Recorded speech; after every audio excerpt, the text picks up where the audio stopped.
You are suppose to be a civil servant, आपको एक one sided view नहीं रखना है चीज़ों का, आपको प्रोज भी समझना है, आपको कॉन्स भी समझना है, एंड विद दैट आपको अपने आंसर में सोल्यूशन ओरिएंटेड भी होना है। कुछ क्वेश्चंस ऐसे आएंगे ना, मतलब मुझे लगता है कि एज एन एस्पिरेंट मुझे हमेशा ये फील होता था कि मेरे को कोई एक ऐसा कंटेंट कंपाइल करके दे दे जिसको मैं पढ़ जाऊं और मेरे सारे क्वेश्चंस भिड़ जाएं, तो ये कभी नहीं होगा। Students what you need to do, आप ये वाला माइक्रो थीम टेबल लिख लो। अब आपके नोट्स में ये वाले areas should be the high priority once.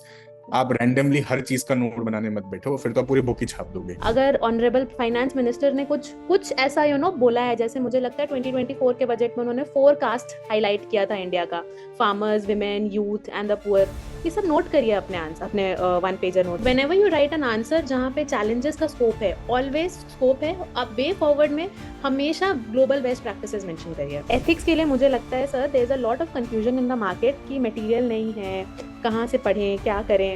तो मुझे लगता है कि सबसे पहले तो आप अपने एथिक्स का सिलेबस सामने रखिए। I started my full-fledged preparation after I joined the Ultimate Assessment Program at Civils Daily. Civils Daily. Civils Daily. Civils Daily. There is a 12-month strategy which I have done on Civils Daily platform only. I reached out to the Civils Daily team. Civils Daily. Current affairs में Civils Daily. Civils Daily. Civils Daily. With Civils Daily. Civils Daily. Civils Daily. Civils Daily. A mentorship program of Civils Daily, and that did help me a lot. As usual, we have our guest, Nikita. Nikita has been recently allocated ICAS. How many of you know ICAS as service? Please write that down also. It's civil accounts. So yeah, she has been recently allocated civil accounts. Before that, she secured All India rank 408. And she cleared her mains in her first attempt. She gave multiple attempts in this exam, but she cleared mains in her very first attempt. And a lot of the reason why she could clear was because she had a lot of clarity about the mains exam, and also she knew the importance of one-page notes, and she emphasizes a lot on this. So she'll tell you how to build this for GS3 and GS4. Basically, she'll continue where she left last. And she had philosophy optionals. She's a philosophy expert graduate. So thank you so much, Nikita, for taking out your time. Lovely hosting you as always. Thank you so much, sir.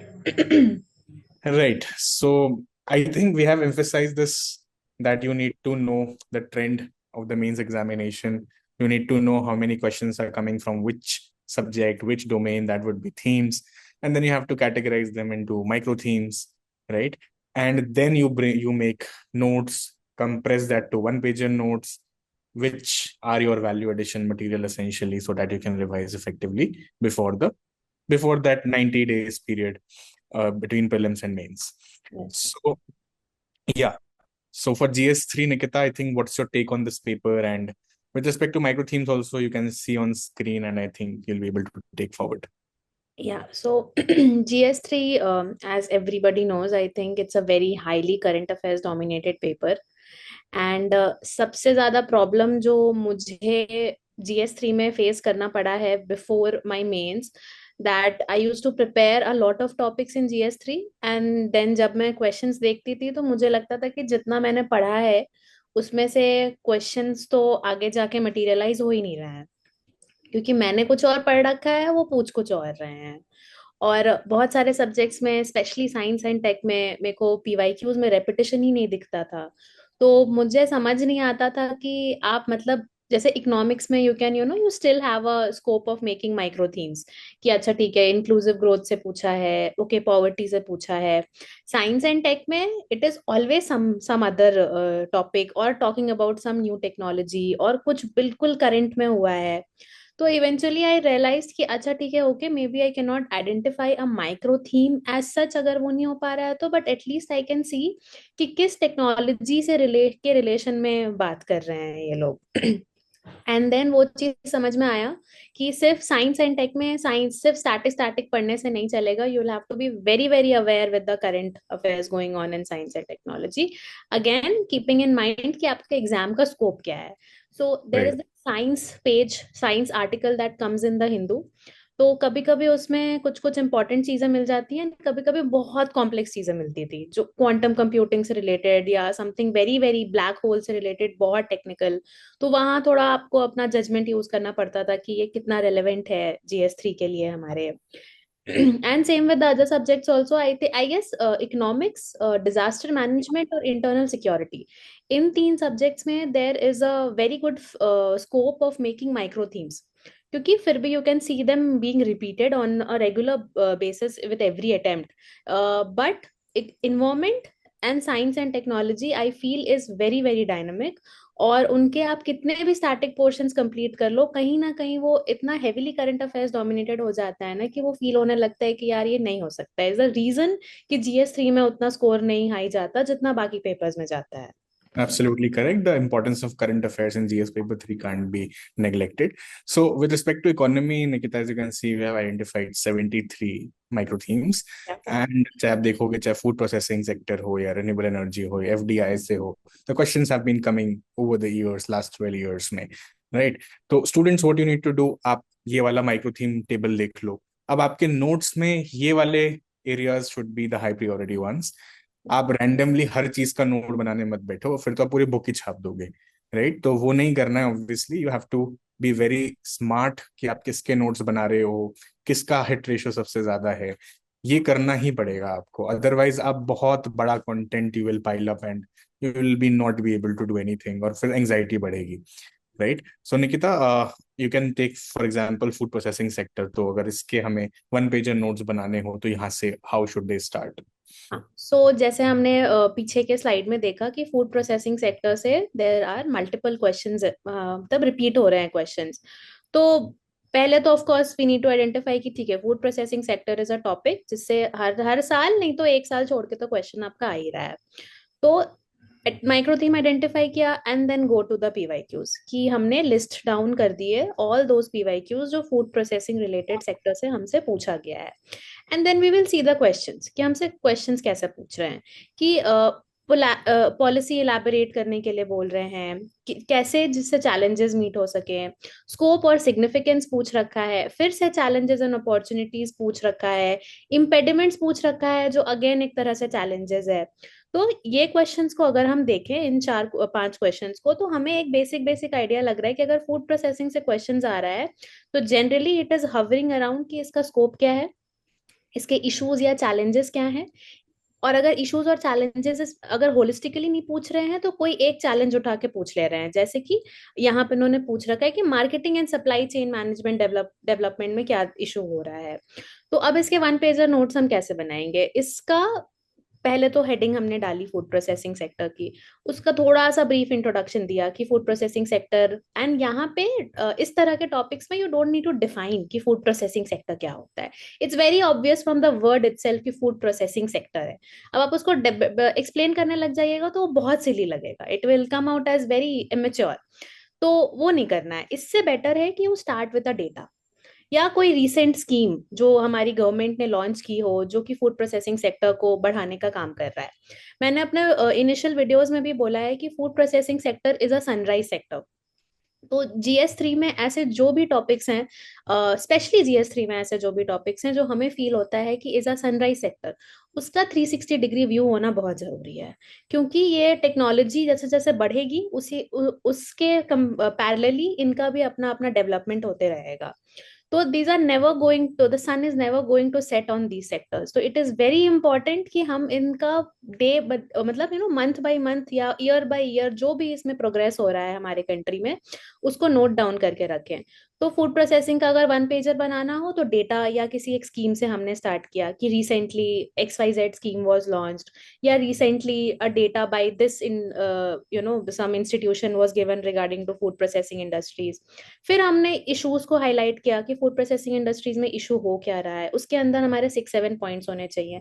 हमें ये भी ध्यान रखना चाहिए कि उन 6-7 points में से अगर किसी एक पर्टिकुलर टॉपिक को उठा के डायरेक्ट क्वेश्चन पूछ दिया तो हमारे पास इतना कंटेंट होना चाहिए कि हम उनको बता सके कि इस पर्टिकुलर चैलेंज को भी कैसे डील किया जा सकता है। देन उसके बाद हम इंडिया का प्रोग्रेस बताएंगे कि इंडिया ने कहाँ का क्या क्या फूड प्रोसेसिंग सेक्टर में अचीव कर लिया है। एंड देन अगर हमने चैलेंजेस बताया है तो हमें एक वे फॉरवर्ड भी अपने 1 पेजर नोट्स में देना होगा, where we can talk about the general things that can be done, complementing it with the examples जो कि हमारे कंट्री के हिसाब से रेलेवेंट है। एंड इसके अलावा ग्लोबल बेस्ट प्रैक्टिसेस पे हमें ध्यान देने का बहुत जरूरत है, बिकॉज वी नो कि 100% एकदम एफिशिएंसी नहीं है फूड प्रोसेसिंग सेक्टर की कंट्री में, but there are some countries who are doing very very well in the food processing sector. तो उनसे हमें सीखना है, ज्यादा नहीं, एक दो कंट्री का ही एग्जाम्पल आप लीजिए। इससे इट कम्स आउट कि जो बच्चा है वो अपने कंट्री का सिचुएशन का अवेयरनेस तो रख ही रहा है, कल को अगर इसको हाथ में रिस्पॉन्सिबिलिटी दी जाएगी तो ये बेस्ट प्रैक्टिसेस उठा के समझ सकता है कि हमें इम्प्रूवमेंट कहाँ करना है। Very similar to what happened with our constitution, कि हर कंट्री का बेस्ट हमने उठा के अपने कॉन्स्टिट्यूशन में डाला है। तो when ever you right an answer जहाँ पे चैलेंजेस का स्कोप है, ऑलवेज स्कोप है, आप वे फॉरवर्ड में हमेशा ग्लोबल बेस्ट प्रैक्टिसेस मेंशन करिए।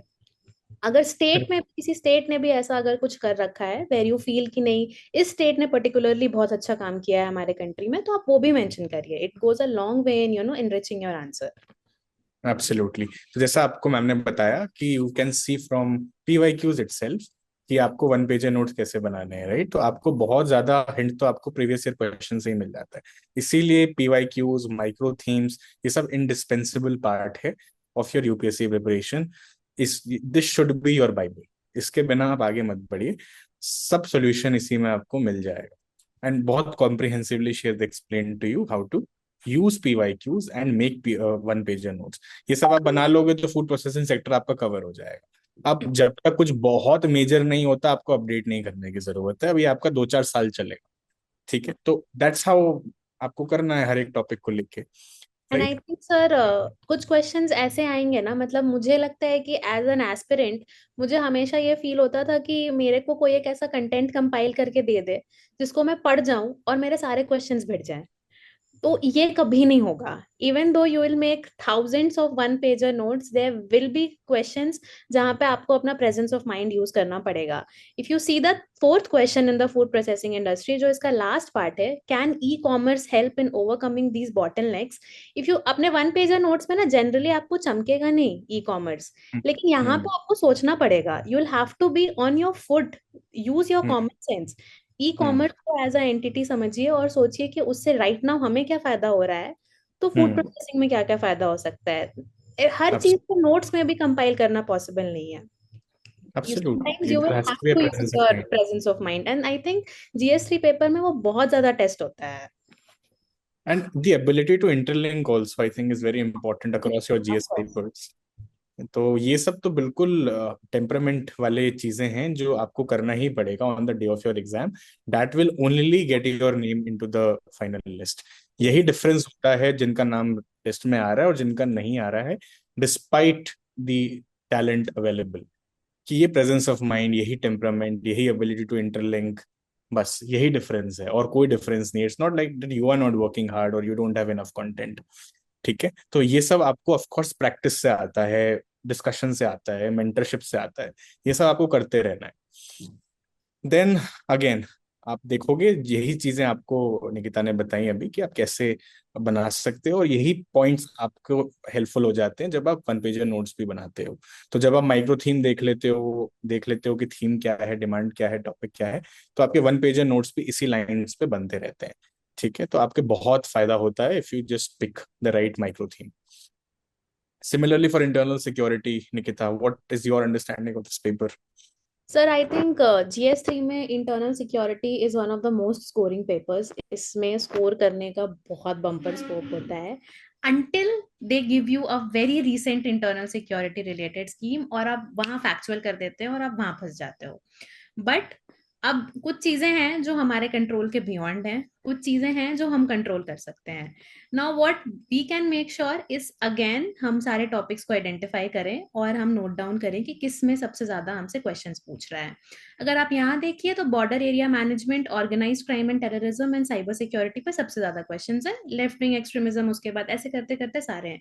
तो जैसे ये सारे टॉपिक्स हमने आइडेंटिफाई किए, सबसे पहले तो हर टॉपिक का 2 कॉमन इंट्रोडक्शन और 2 कॉमन कंक्लूजन हमें रेडी रखना है।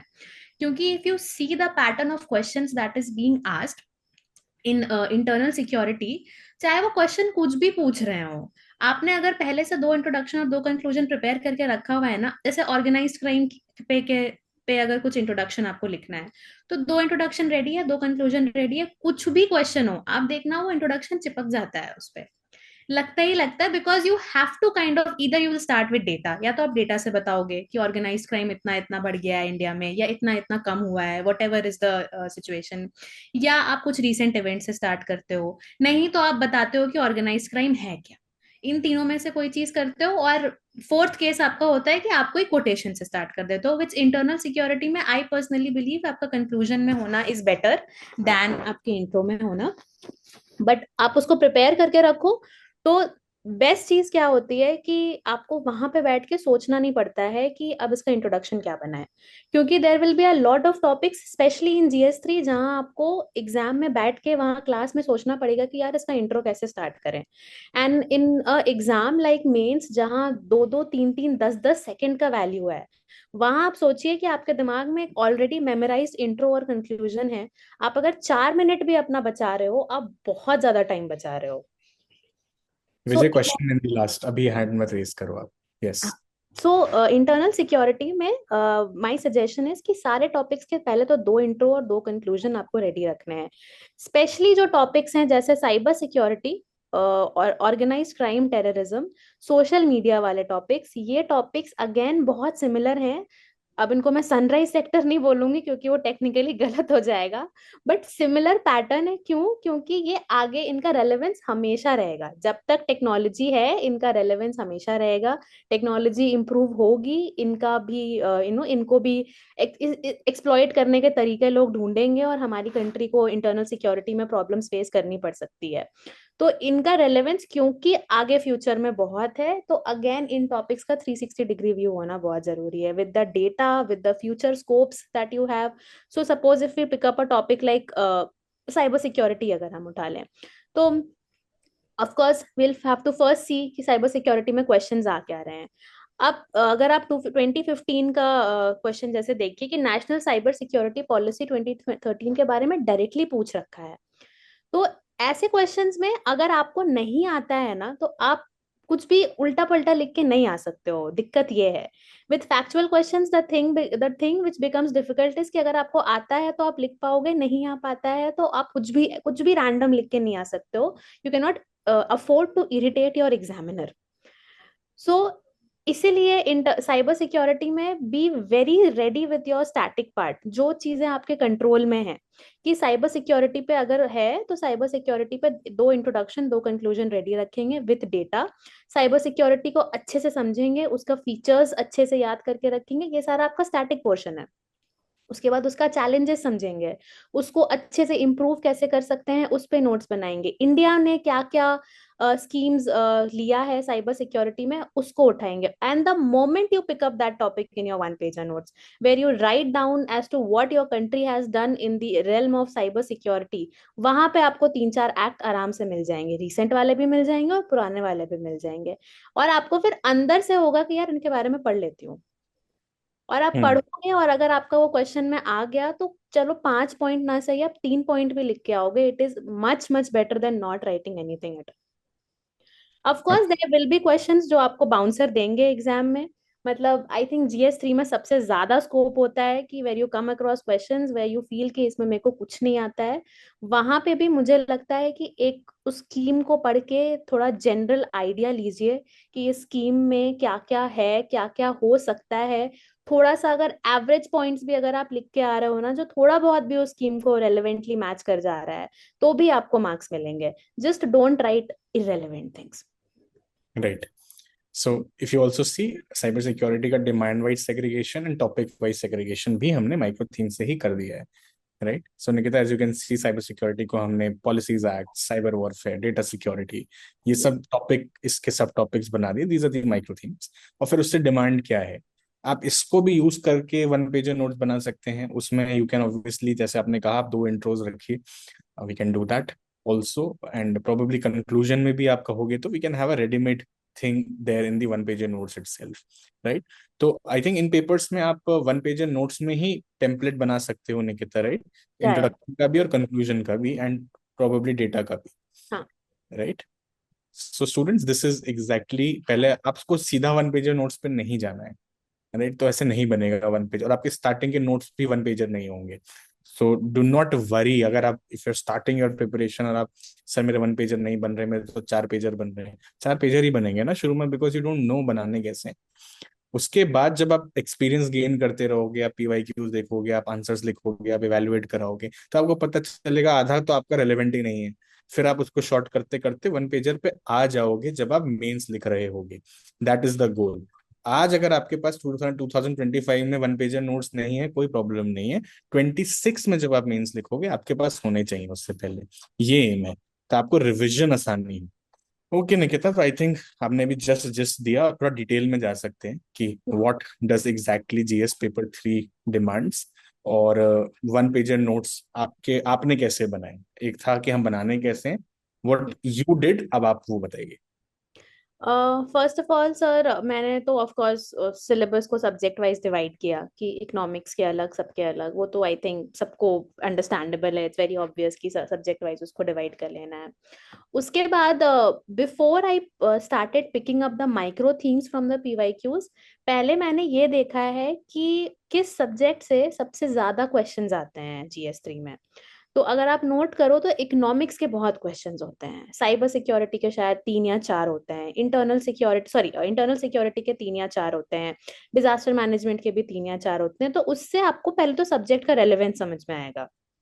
Now of course take that relevance with a pinch of salt, because this is the pattern that UPSC has been following for the past many years, but I will not be surprised if they change it, because they did that in 2024 का means geography was a favorite part, उसका questions कम हो गया, society के questions बढ़ गए। तो do not be surprised, but usually the pattern जो कि फॉलो हो रहा है वही होता है, क्योंकि इकोनॉमिक्स एक बहुत वाइड सब्जेक्ट है, तो उसमें क्वेश्चंस ज्यादा बनने के स्कोप भी होते हैं। तो there is a less chance कि इकोनॉमिक्स के क्वेश्चन ड्रास्टिकली कम होंगे। तो जीएस 3 में इट इज वेरी इंपॉर्टेंट कि आप अपने सब्जेक्ट्स को प्रायोरिटाइज करो। आप ये नहीं कर सकते हो कि 15 दिन इकोनॉमिक्स को दिया तो 15 दिन डिजास्टर मैनेजमेंट को भी दे रहे हैं और 15 दिन हम बैठ के फिर इंटरनल सिक्योरिटी भी कर रहे हैं। नहीं, you are just wasting your time. आपको पहले तो कॉस्ट इफेक्टिवनेस समझना है हर सब्जेक्ट का। तो इकोनॉमिक्स में सबसे पहले जरूरी है, एंड बिकॉज मेरा भी इकोनॉमिक्स का बैकग्राउंड नहीं था सर, मैंने यूपीएससी के थ्रू ही सबसे पहले इकोनॉमिक्स पढ़ा है, उससे पहले I did not know even E of economics. तो for students who have no idea और no basics for economics, my suggestion to them is कि इकोनॉमिक्स आपका बहुत इंपॉर्टेंट पोर्शन क्लियर कवर करता है। अगर आप GS 1 पेपर में देखो तो उसमें भी ह्यूमन ज्योग्राफी में भी बहुत सारे ऐसे इकोनॉमिक्स के पार्ट हैं जो आ जाते हैं, एंड देन आपके प्रीलिम्स में भी इकोनॉमिक्स के क्वेश्चंस डोमिनेट करते हैं। तो इकोनॉमिक्स के लिए it is very very important कि आपका बेसिक कॉन्सेप्ट्स एकदम क्लियर होना चाहिए। There should be no confusion in the basic concepts. जो आई थिंक मैंने ये पहले भी शायद बोला है कि करंट अकाउंट, कैपिटल अकाउंट क्या है, बैलेंस शीट गवर्नमेंट की कैसी है, बैलेंस ऑफ पेमेंट क्या होता है। आपको लगेगा कि यार इतनी छोटी छोटी बातें बता रही हैं, ऐसे कंफ्यूज होते हो आप एग्जाम में उस स्ट्रेस के माहौल में, स्पेशली प्रीलिम्स में जहां वो 4 ऑप्शंस आपको दे देंगे और उसमें से 2 ऑप्शन आपको लगेगा कि यार 50-50 में दोनों सही लग रहा है। इस अच्छा बार निकिता, ये आप देखिए। हाँ इसमें फिर आपको करंट अफेयर्स का वैलिडेशन कैसे करना है वन पेजर नोट्स में? बैलेंस शीट में अगर ट्विन बैलेंस शीट की problem they read in the news, तो हाँ वो कैसे वो उसको नोट्स में इंक्लूड करें? सब मुझे लगता है कि इकोनॉमिक्स के लिए बेस्ट है एडिटोरियल्स से पिकअप करना current affairs. I think Hindu and Indian express में there is an excellent coverage by famous economists who do it very nicely through the editorials। मैं इकोनॉमिक्स का क्वेश्चंस सिर्फ एडिटोरियल से पढ़ के समझती थी। अगर कोई एक इकोनॉमिक इशू है, जनरली यही होता है जो आप न्यूज़पेपर में देखोगे कि कोई भी अगर इकोनॉमिक इशू हुआ है, फॉर एग्जांपल मान लीजिए FRBM एक्ट पे ही मान लीजिए कुछ न्यूज चल रही है, तो उसके अगले 3-4 दिन तक यू विल नोटिस कि FRBM एक्ट पे there are multiple editorials. Pick up those editorials, read, समझिए, ओपिनियंस गैदर करिए, see the pros and cons, हर चीज का प्रोज एंड कॉन्स समझिए। You are suppose to be a civil servant, आपको एक वन साइडेड व्यू नहीं रखना है चीजों का, आपको प्रोज भी समझना है, आपको कॉन्स भी समझना है, एंड विद दैट आपको अपने आंसर में सोल्यूशन ओरिएंटेड भी होना है। तो for economics I believe the economic editorials is one which is very important. Secondly, economic survey और बजट की जो समरी होती है उसको अच्छे से होलिस्टिकली पढ़ना है। नाउ होलिस्टिकली पढ़ने का मतलब अगेन ये नहीं है कि बजट का पूरा डॉक्यूमेंट उठा के पढ़ने लग गए या इकोनॉमिक सर्वे का पूरा डॉक्यूमेंट पढ़ने लग गए, वो नहीं करना है। पीआईबी पे बहुत अच्छी समरी आती है, there will be multiple videos on YouTube where you can find they beautifully summarised economic survey and budget, वहां से नोट्स बनाइए। अगर ऑनरेबल फाइनेंस मिनिस्टर ने कुछ कुछ ऐसा बोला है, जैसे मुझे लगता है 2024 के बजट में उन्होंने 4 कास्ट हाईलाइट किया था इंडिया का, farmers, women, youth and the poor, ये सब नोट करिए अपने आंसर, अपने 1 पेजर नोट्स में। अगर 1 पेजर नोट्स में नहीं भी कर रहे हैं तो बजट के नोट्स में नोट करके रखिए। इकोनॉमिक्स के अलावा ये सोशल जस्टिस के टॉपिक में यूज हो जाते हैं, budget, economic survey, editorials. And अगर इसके बाद टाइम मिलता है तो after clearing your all basic concepts, making all the static notes by seeing your PYQs, इसके बाद if you have time then see your smash का इधर जो कंटेंट है इकोनॉमिक्स का फॉर मेंस, और any other magazine if you feel कि इसमें कंपाइलेशन अच्छी है, whatever. I think smash में इकोनॉमिक्स एंड एग्रीकल्चर का जो साथ में कवरेज किया हुआ है, that is extremely good. I X factor notes. yeah She's extractor notes, those are amazing. I think 230 pages के अंदर पूरा इकोनॉमिक्स एंड एग्रीकल्चर को कंपाइल कर देना, keeping in mind the themes of the current PYQs, I think that's an excellent job done, so that can also be referred. Right. सो वही same चीज जो आपने भी अभी समझाई थी with some other example, you can similarly use inclusive growth पे data, relevant code, issues. At least एक टेम्पलेट आपके पास होना चाहिए। अगर आप माइक्रो थीम वाली मेहनत भी नहीं कर पा रहे हो तो at least have some template on in preparing 1 pager notes. तो आप ये टेम्पलेट भी फॉलो कर सकते हो जो निकिता ने आपको यहाँ पे दिया हुआ है। That's what she also used. So she defined, she then used the quotes and datas and issues, and फिर challenges, way forward issues, ये सब अच्छे से आपको मेंशन करना पड़ेगा, राइट। आपके अगर 3-4 पेज में भी बन रहे हैं तो वो समराइज हो जाएंगे, 1 पेज तक आ जाएगा। You will automatically be able to do it when you refer to topper copies and everywhere you will be able to do. Starting में तो किसी के 1 पेजर डायरेक्ट नहीं बनते हैं, जो मुझे समझ आया है। बन आपको सकते हैं। you will have to do 2-3 multiple revisions just to understand your whole syllabus, and to actually बाद में जाके आपको कुछ चीजें याद हो जाती हैं, तो वो आपको फिर अपने नोट्स में डालने की जरूरत भी नहीं पड़ती है। Absolutely. Now your most I would say unpredictable paper. Yeah, That's right. unpredictable, and it's they don't even repeat the questions, तो Yeah. मेरे को एकदम घबराहट होता था कि how do you figure out the questions of science and tech। तो मुझे एक रामबाण सोल्यूशन मिला है साइंस एंड टेक के क्वेश्चंस अटेम्प्ट करने का, which I learned through toppers copy. So what I used to do is for science and tech, पहले तो ऑफ कोर्स सीधा टॉपिक्स जो आपके साइंस एंड टेक में है, मान लीजिए नैनो टेक्नोलॉजी पे ही पूछ रखा है, तो ये बेसिक नोट्स तो आपके पहले रेडी होने ही चाहिए। आपसे पूछ रहे हैं नहीं पूछ रहे हैं, that is a different thing, but nano technology क्या है, उसके एप्लीकेशंस क्या हैं, चैलेंजेस क्या होता है, क्यों क्या चैलेंजेस फेस करना पड़ रहा है, की डेटा अगर उससे रिलेटेड कुछ है तो इंडिया के कॉन्टेक्स्ट में की डेटा समझिएगा, rather than some other country. India का progress, now there are 2 things, एक है कि अभी प्रेजेंट सिचुएशन क्या है, और दूसरा कि प्रोग्रेस क्या है इंडिया का, या फ्यूचरिस्टिक डेटा हम क्या एम कर रहे हैं। दोनों डेटा साइंस एंड टेक में एट हैंडी रखना काम आता है बहुत ज्यादा। एंड देन आगे प्रोग्रेस के साथ नेक्स्ट स्टेप्स में आपके वे फॉरवर्ड आ जाते हैं कि और हम क्या कर सकते हैं नैनो टेक्नोलॉजी को इम्प्रूव करने के लिए। नाउ होगा क्या ना कि आपका जब आप जीएस का मेंस का रियल क्वेश्चन देखोगे तो हो सकता है कि डायरेक्टली आपसे नैनो टेक्नोलॉजी पे कुछ पूछे ही ना, बट कोई ऐसा टेक्नोलॉजी का नाम ले लेंगे या कुछ कुछ ऐसा बोलेंगे विच विल बी समथिंग जो नैनो टेक्नोलॉजी के अंदर आता है। Now what I learn from toppers copies, मुझे एक चीज लगी कि भाई आंसर देख के आपको टॉपर कॉपीज का स्टार्टिंग में हमेशा लगेगा यार कि ये लोग तो बहुत अच्छे आंसर्स लिखते हैं, इस लेवल ऑफ आंसर्स तक तो मैं कभी पहुंच ही नहीं सकती हूँ। नाउ इवेंचुअली आई रियलाइज कि विद प्रैक्टिस आप उस लेवल पे भी पहुंच सकते हो, बट मेरा ध्यान गया कि ये लोग डिफिकल्ट क्वेश्चंस को कैसे टैकल करते हैं, बिकॉज आई नो कि जितना मैंने कंटेंट गैदर कर लिया है, आई नो कि कोई ना कोई टॉपर तो ऐसा हो गई जिसके पास कोई ना कोई ऐसा क्वेश्चन आया होगा जिसको उसको डायरेक्टली अच्छे से आंसर करना नहीं आ रहा होगा। Now go and see that how do these people tackle those questions कि उनको नहीं मालूम है बट फिर भी कुछ ढंग का रेलेवेंट लिख के आए हैं। एंड यू विल सी कि वो ये एप्लीकेशंस वाले चीज को ना बहुत स्मार्टली यूज करते हैं। उनको ये समझ आ जाता है कि ये जो भी टेक्नोलॉजी का नाम ये लोग ले रहे हैं, या तो ये कुछ नैनो टेक्नोलॉजी से रिलेटेड है, या ये कुछ बायोटेक का पार्ट है। एंड उसको थोड़ा बहुत जितना अपने समझ से डिफाइन कर दे रहे हैं, और एप्लीकेशंस क्योंकि याद है एक बड़े माइक्रो थीम की, तो उसमें लगा दे रहे हैं, एंड समहाउ वो आंसर सही हो जा रहा है।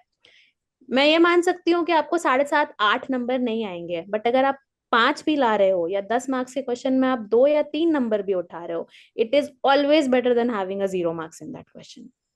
Correct. Now I think on environment, Nikita, I would want to take. Environment के साथ इशू या क्या है कि उन्होंने एक लाइन में उसका सिलेबस तो दे रखा है, but the internal coverage of environment is too huge and the cost benefit is very poor. By very poor I mean कि आपको अंदर से चाहत बहुत होती है कि कंजर्वेशन पढ़ लूं, पोल्यूशन पढ़ लूं, सब पढ़ लूं, बट जो क्वेश्चंस आते हैं वो कभी कभी बहुत डिफरेंट आ जाते हैं। किस्मत अच्छी होगी तो वाटर कंजर्वेशन पे क्वेश्चन आ जाएगा, जैसे मेरे साल में आ गया था। Thankfully I knew that topic थोड़ा अच्छे से, तो I could answer that topic. Otherwise कुछ अब जैसे मेरीन पोल्यूशन पूछ दिया, नहीं पढ़ा होता, या सैंड माइनिंग से रिलेटेड कुछ पूछ दिया, नहीं पता होता। बहुत सारे बच्चों को नहीं पता होता है, मुझे भी नहीं पता होता अगर मेरे साल में वो आया होता तो। वहां पे इन्वायरमेंट ट्रिकी हो जाता है, क्योंकि आपको फिर फील होता है कि यार इतनी सारी चीजें पढ़ी इन्वायरमेंट में, फिर भी कुछ बहुत रैंडम पूछ दिया। And then again that is something which is beyond our control, but what we can make sure is कि first of all see the PYQs, and we will see there is a pattern। या तो वो किसी pollution related कुछ question पूछ रहे होते हैं, note down वो सारे pollution के नाम जो भी उन्होंने पूछा है, चाहे marine pollution पूछा हो, चाहे water pollution, air pollution, sound pollution, note करिए कि पुराने question पुराने papers में किस pollution के बारे में बात कर रहे हैं। इनका सारा conservation कैसे हो सकता है, सिर्फ मतलब सिर्फ एयर और वाटर का नहीं, वाइल्ड लाइफ कंजर्वेशन भी समझिए। अच्छा, you should not have any confusion between the chronology of all the acts that have come along.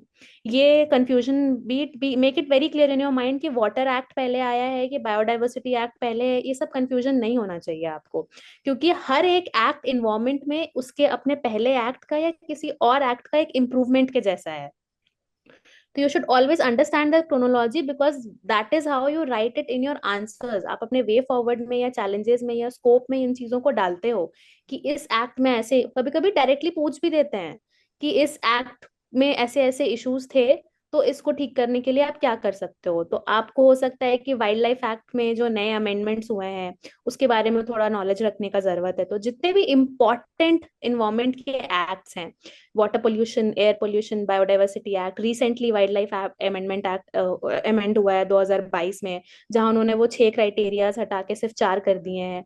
ये सब आपको इंटरनली पता होना चाहिए, because questions might come on them. Then इसके अलावा environmental impact assessment is a topic जिसपे इस साल भी 2024 में भी क्वेश्चन आया है। So please read this topic थोड़ा अच्छा से, क्या होता है, कैसे करते हैं, कौन से एनजीओज हैं जो इन्वॉल्व हैं इसमें। देन जितने भी कॉप्स हुए हैं उसमें से इंपॉर्टेंट वाले सारे पढ़ के जाइए। There have been 29 I think 29 COPs अभी तक, तो इट्स नॉट पॉसिबल कि आप सारे कॉप्स का एकदम लाइन बाय लाइन समझो। बट किस कॉप में क्योटो प्रोटोकॉल साइन हुआ है, या पेरिस पेरिस क्लाइमेट एग्रीमेंट कहाँ साइन हुआ है, ये सारे आपको नॉलेज होने चाहिए। बिकॉज वो कॉप के बारे में आपसे भले ही ना पूछे, पेरिस एग्रीमेंट के बारे में पूछ लेंगे, क्योटो प्रोटोकॉल के बारे में पूछ लेंगे। वहां अगर आप ये मेंशन करना मिस कर दोगे कि इस कॉप में साइन हुआ था, तो थोड़ा सा आपको एडवांटेज मिल जाएगा। देन इसके अलावा मुझे लगता है कि वाइल्ड लाइफ सैंक्चुरीज तो चलिए बहुत सारी है हमारे कंट्री में, उतना पॉसिबल नहीं है, बट कुछ 50-60 भी अगर आपको स्टेट वाइज थोड़ा याद है तो उसको याद कर लो आप। वेटलैंड, रामसर साइट पर डायरेक्ट क्वेश्चन आ गया था 2023 में, 2 रामसर साइट उन्होंने पूछ दिया था। तो ये आपको मालूम होना चाहिए। Of course they will not ask you all the 89 Ramsar sites, but जो कुछ वही 50-60 भी अगर आप थोड़ा डिफरेंट डिफरेंट स्टेट वाइज अगर याद रख लो, तो it helps you a lot somewhere I feel. और इसके बाद the cost benefits start getting poorer and poor, and again वहां पे आपको अपना प्रेजेंस ऑफ माइंड यूज करना पड़ता है। Right. For disaster management, Nikita? Disaster management के लिए सर पहले तो डिजास्टर क्या है इसको अच्छे से समझने की जरूरत है. The concepts inside the disaster management should be very clear as to what is a disaster, hazard क्या है. सारे डिजास्टर्स जो पहले पूछे गए हैं उनका एक नोट बनाइए, उनके सारे रीसेंट एग्जांपल्स या पहले के एपिसोड्स को ध्यान रखिए. कीप इन माइंड कि रिसेंटली अभी कौन सा डिजास्टर बहुत न्यूज में चल रहा है. It could be urban flooding, it could be airline disasters, it could be landslides, anything. So make a note of what are the disasters that is being asked in the mains, and then also the disasters which are in the news.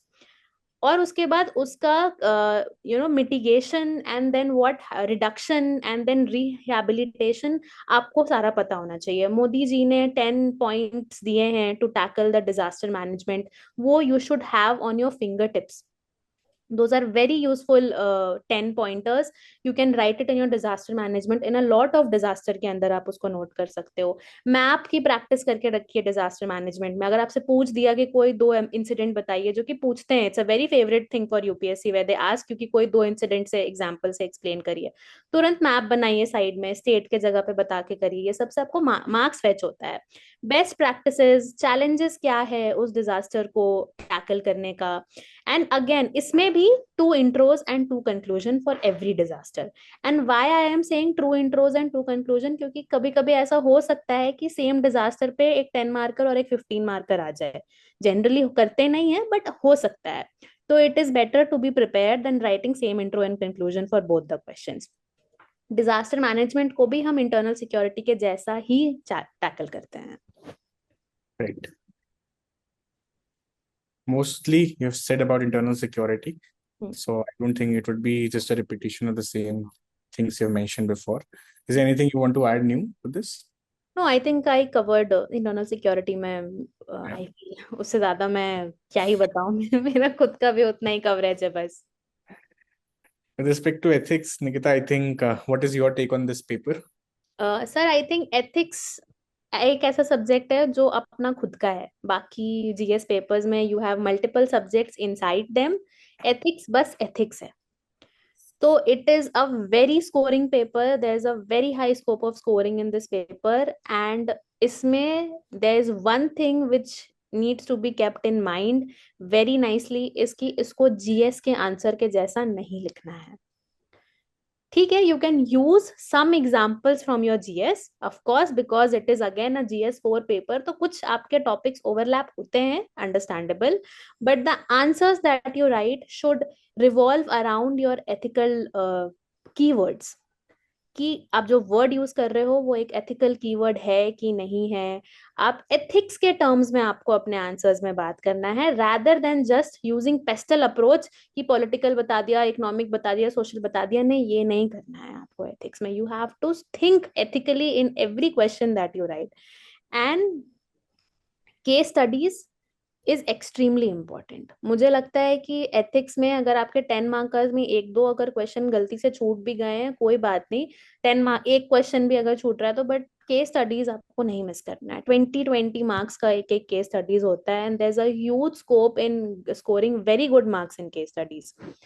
So I think first of all ethics के लिए मुझे लगता है sir there is a lot of confusion in the market कि material नहीं है, कहाँ से पढ़ें, क्या करें. तो मुझे लगता है कि सबसे पहले तो आप अपने एथिक्स का सिलेबस सामने रखिए और सी जितने भी उसमें वर्ड्स यूज किए हुए हैं ना, जैसे एथिक्स एंड ह्यूमन इंटरफेस है, ह्यूमन वैल्यूज है, एटीट्यूड है, इनका आप नोट्स बनाओ इन अ वे. क्योंकि एथिक्स में आई थिंक 1 पेजर नोट्स बहुत पॉसिबल नहीं है बनाना, क्योंकि ये चैलेंजेस और इस वाले मोड में बहुत ज्यादा नहीं आ पाते. कुछ कुछ आ सकते हैं. तो मुझे लगता है कि पहले तो इन सारे वर्ड्स का हमारे पास डेफिनेशन रेडी होना चाहिए. सारा कुछ, एटीट्यूड क्या होता है, उसके इन्फ्लुएंस क्या होता है, एप्टीट्यूड क्या होता है, इमोशनल इंटेलिजेंस क्या होता है, ये सारे कीवर्ड्स जो हमारे सिलेबस में दिए हुए हैं.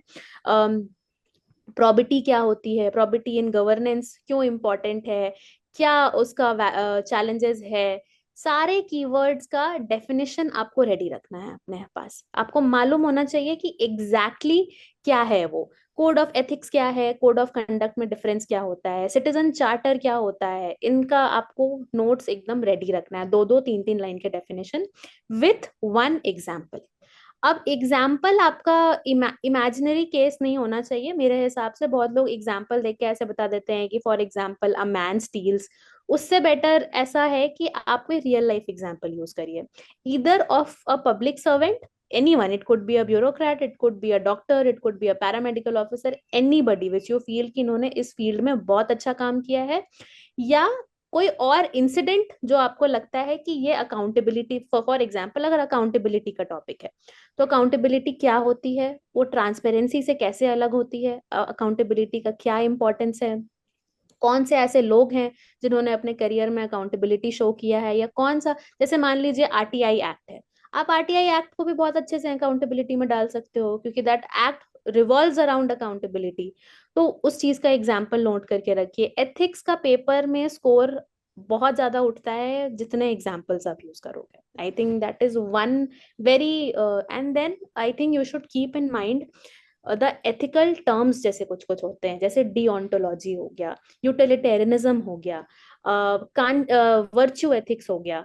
तो इन सारी ये सारी चीजें जो हैं मेरे हिसाब से मुझे लगता है कि आपको क्लियर होना चाहिए और आपको याद होने चाहिए। I think you will get a compilation of these ethical words in the market also and in your X factor notes also, and you have to use those words in your answer. आप ऐसे नहीं लिख सकते कि जैसे मान लीजिए हम केस स्टडी अटेम्प्ट करते हैं तो उसमें कभी कभी पूछते हैं कि इस केस स्टडी में एथिकल डायलेमास क्या है, तो आप मतलब आपको ना एथिकल कीवर्ड्स यूज करना है कि इसका डायलेमा ये है कि personal ethics versus professional ethics का डायलेमा आ गया है, again a keyword from your syllabus.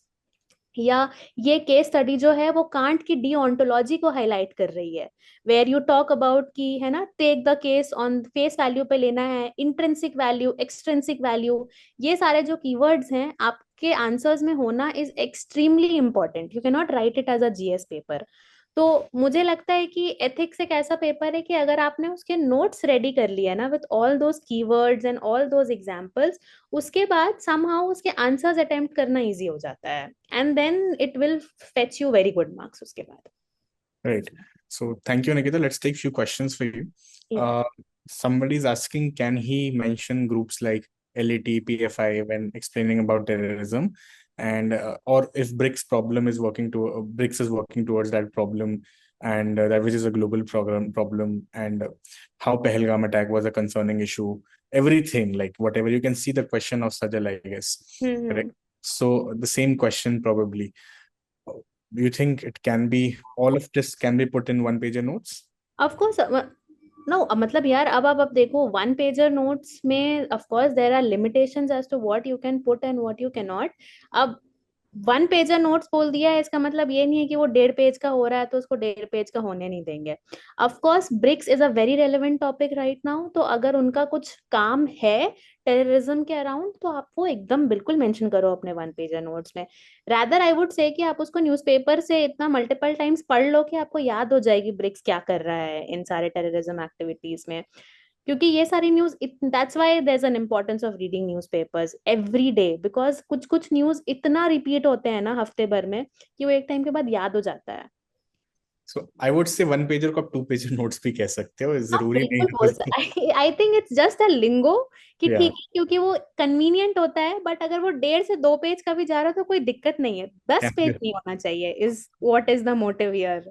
Absolutely. अगर वो 1.5-2 पेज भी जा रहा है, बिकॉज कुछ टॉपिक्स में डेफिनेटली जाएंगे, आई एम प्रिटी श्योर कि देयर आर टॉपिक्स जहाँ पे उसको सब कुछ और एक पेज में उसको जंबल करने से अच्छा है कि आप उसको नीटली 1.5-2 पेज में कर लो, it is completely fine. Nikita, can they make one pager notes from X Factor notes? Of course they can. Of course they can. There's a wonderful coverage of a lot of topics in X Factor notes. I think the best part about X Factor notes is there is a coverage through the PYQs, and that I like a lot because PYQs के themes जब आपको repeat होते हुए आपके questions में दिखेंगे ना, तब आपको इतना blessing लगता है वो चीज कि thank God there has been a holistic coverage of PYQs in some of the materials. Right. Can they use ChatGPT AI for making one pager? Do you think Yeah, you can use ChatGPT, but please be little careful with the data that ChatGPT gives you. और थोड़ा सा मतलब मैं कैसे बताऊं, when you brainstorming जब आप करते हो ना पीवाईक्यू के, उसके बाद चैट जीपीटी यूज करो एंड थोड़ा सा फिर कंपैरिजन करो कि आपके आंसर में और चैट जीपीटी के आंसर में क्या अंतर है। चैट जीपीटी को वैल्यू एडिशन लिए ज्यादा यूज करिए रादर देन उसको ही अपना पूरा आंसर का फ्रेमवर्क बना लीजिए। And please always verify the data and facts that they give there, क्योंकि I think we had a video also this on sir where we just told them कि whatever prompt you give it to them ना, वो Yeah, आपको exactly वही चीज बताएंगे। It's there to please you. absolutely. Try to please you. And we did a video on that MIT की report थी, which is या very relevant. ठीक है, तो आप सोचिए आप कैसे यूज कर रहे हैं चैट जीपीटी को. Devanshi wants to know, Nikita, can she self evaluate her GS3 for answers? या यू कैन सेल्फ इवेल्युएट, अगर वो पीवाईक्यूज हैं तो you can definitely self evaluate. Write it down, PYQs में से उठाइए क्वेश्चंस, अपने नोट करिए, write that question on Google, you will get 3 5 6 multiple links जहाँ पे आपको बहुत सारे कोचिंग ने बहुत सारे जगह पे उन क्वेश्चंस को कवर कर रखा होगा। आराम से चेक करिए अपने से कि अच्छा ठीक है, हाँ ये भी लिख सकती थी मैं, वो भी लिख सकती थी। Devanshi, what would I would also recommend कि we are starting a free answer writing course. Arvind sir or somebody from the mainstream would take it. Do join it. It's a free answer writing course. You, of course, get नए evaluated. Questions में I feel sir की feedback हाँ, की जरूरत होती है, 100% है. PYQs में you can do self evaluation, that is fine. Muskan, ethics के detailed micro notes, as she said, are not very much possible every time. थोड़ा बता दो निकिता एक बार फिर से, मतलब she's confused in ethics detailed micro notes. Okay so ethics में ऐसा है कि आप पहले सिलेबस खोलिए एथिक्स का, है ना, whatever syllabus you see in front of you. Now पहले तो आप पिकअप द वर्ड्स, जैसे मान लीजिए एप्टीट्यूड दिया हुआ है, तो एप्टीट्यूड क्या होता है, नोट इट डाउन एंड एक एग्जाम्पल लिखिए। एंड देन उसके अंदर जो भी वेरिएशंस एप्टीट्यूड के बन रहे हैं कि क्या कितने टाइप्स के एप्टीट्यूड होते हैं। नाउ अब होता क्या है ना कि एथिक्स में एप्लीकेशन बेस्ड क्वेश्चंस भी होता है। इट विल हमेशा डायरेक्टली एप्टीट्यूड के ऊपर क्वेश्चन आ जाए, ये पॉसिबल नहीं है। कुछ आपको कोट दे देंगे और आपको उसमें पूछ लेंगे कि इसका अभी के टाइम पे क्या रेलेवेंस है, तो उसमें हो सकता है कि एप्टीट्यूड का टॉपिक आपका यूज हो जाए। बट मेरे हिसाब से आप सिलेबस को देखते हुए, सिलेबस में जितने भी कीवर्ड्स हैं उसका पहले तो आप एक definitions and with all the theoretical part ready रखिए। उसके अलावा गो एंड सी द पहले पीवाईक्यूज उठाइए। And what I did was, and this was again suggested to me by a friend, so I saw his notes and then I did the same with my notes. मैंने क्या किया, उन पहले तो उन्होंने सारे कीवर्ड्स के डेफिनेशन नोट किए। उसके बाद जिन जिन कीवर्ड्स में मुझे फील हो रहा था कि एक डिफरेंस, एक कॉलम बना के दोनों के बीच में डिफरेंसेस हम लिख सकते हैं, उन डिफरेंसेस को हमने लिखा, जैसे कोड ऑफ कंडक्ट और कोड ऑफ एथिक्स में क्या अंतर होता है। उसके बाद जितने भी कोड्स एथिक्स में आए हैं ना, उनका मैंने एक जगह कंपाइलेशन कर लिया, जो भी पिछले पीवाईक्यूज में आए हैं, जिसके भी कोड, जो भी कोड बेस्ड क्वेश्चंस है, उससे मेरे को फायदा ये हुआ कि मेरे को ये दिख गया कि बेसिक थीम इन कोड्स के पीछे होती क्या है। या तो कुछ इमोशनल इंटेलिजेंस से रिलेटेड होगा, या तो कुछ विमेन एम्पावरमेंट पे होगा, या तो ट्रस्ट पे, फेथ पे, पावर पे, इस तरह के कोड्स होते हैं। और फिर आपके लिए थोड़ा इजी हो जाता है ये समझना कि बेसिक थीम्स इनके एथिकल कोड्स के पीछे होती क्या है। Identify those themes and make notes on those themes. Ethics के नोट्स थोड़े ज्यादा बड़े जाते हैं, no doubt about that. It will be a little little challenging in the beginning to understand कि पता नहीं कैसे इसके नोट्स बनाएंगे, बट वो थोड़े बड़े भी होते हैं, ज्यादा होलिस्टिक भी होते हैं, और वो थोड़ा इन डेप्थ में भी जाते हैं। तो आपको अपने एंड से मेहनत बहुत करनी पड़ेगी एथिक्स के केस में। Absolutely. And Muskan, that was just the syllabus. तो वो हमने कुछ एक्स्ट्रा नहीं लिखा था, सिलेबस के पॉइंटर्स थे. ठीक है, तो वो स्क्रीन पे it was just syllabus being reflected. So thank you so much, Nikita, for taking out your time. It's always a pleasure to host you. Before she goes to Labashna, she'll do a few more sessions with us, hopefully. And yeah, we'll be able to be in touch again. Thank you for your time. Thank you And sir.